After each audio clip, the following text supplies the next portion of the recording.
Antonio Mujica and his partner Alfredo Anzola received a small business loan from the Venezuelan government only months before the recall election.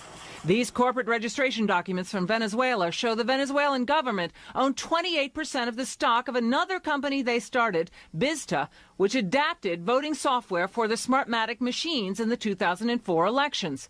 The same document shows a Chavez government minister, Omar Montillo, was on the board of directors. The Chavez government gave Vista, Smartmatic, and another company a $91 million contract to run voting machines for the 2004 election.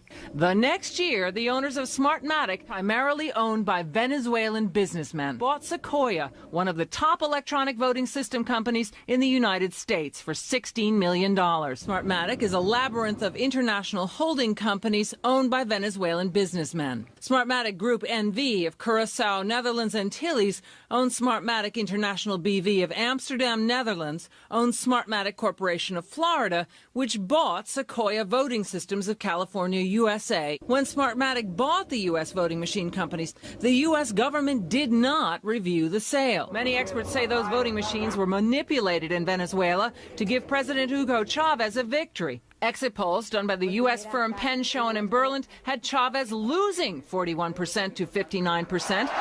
But the next day, Chavez declared victory, reversing the score, saying he won 59% of the vote. Everything was computed in the favor of the government.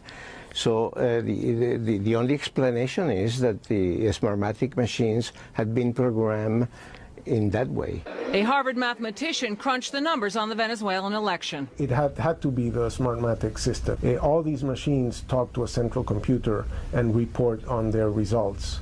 And in that mechanism, as they communicate with the central machine can report anything. Smartmatic is technically based in Boca Raton, Florida, but the president of the company, Jack Blaine, testified to the Chicago City Council.